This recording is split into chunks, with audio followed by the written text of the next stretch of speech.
Kindness Kids.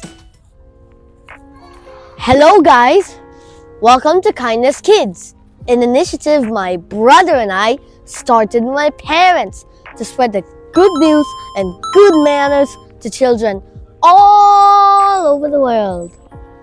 My name is Shawn, and our story today comes from the book of Exodus chapter 3, the crucial story of Moses at Mount Sinai. Before we begin, I recommend reading the actual Bible with your parents. It's fun and favorite activity of ours as well. Also, please don't forget to like the video and subscribe to our channel. So, are you ready? Yeah, you're ready! For 40 years, Moses lived far from Egypt. Once he had known palace life as the son of Pharaoh's daughter. Now he walked dusty wilderness paths, guiding sheep through rocky hills in Midian. The desert was quiet and still, and Moses may have believed that his days of great purpose were behind him. But God had not forgotten him. One day, while leading his flock near Mount Horeb, also called Mount Sinai, Moses saw something extraordinary. A bush was burning with bright fire, yet it was not being consumed. The flames flickered and shone, but the branches did not wither. As he stepped closer, a voice called from the fire, "Moses! Moses!" "Here I am," Moses replied. Then God said, "Do not come any closer. Take off your sandals, for the place where you are standing is holy ground." Moses removed his sandals and covered his face, afraid to look at God. Then the Lord said, "I have indeed seen the misery of my people in Egypt. I have heard them crying out, and I am concerned about their suffering, so I have come down to rescue them."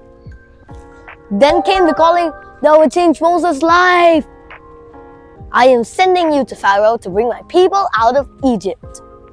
Moses felt small and unsure. What? "Who am I that I should go to Pharaoh?" God answered with words that would carry Moses through every trial. "I will be with you." Here we see our first lesson. God calls and prepares ordinary people. Moses did not feel brave or important.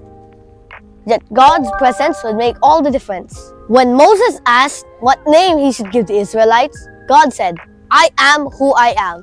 This is my name forever and ever." The Lord revealed himself as eternal and unchanging. After signs and wonders in Egypt, after plagues that showed God's power, after the night of the Passover of death, and the miraculous crossing of the Red Sea, the Israelites were finally free. When they stood trapped by the sea, Moses told them, "Do not be afraid. Stand firm. The Lord will fight for you. You only need to be still."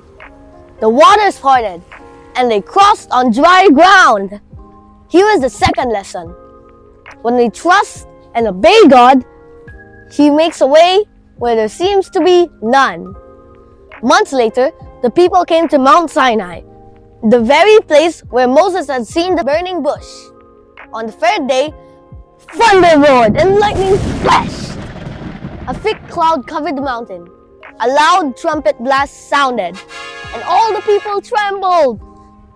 Mount Sinai was wrapped in smoke because the Lord descended upon it in fire. The mountain shook violently. The same holy God who had spoken from a small bush now revealed His glory before the entire nation. God called Moses up the mountain, and there God gave the 10 commandments, 10 holy instructions that would guide His people. God said, "You shall have no other gods before me. You shall not make for yourself an idol. You shall not misuse the name of the Lord your God. Remember the Sabbath day by keeping it holy. Honor your father and your mother. You shall not murder. You shall not commit adultery. You shall not steal. You shall not give false testimony against your neighbor. You shall not covet. These commandments were not given to burden the people. God had already rescued them from slavery. These commands were a covenant, a loving agreement.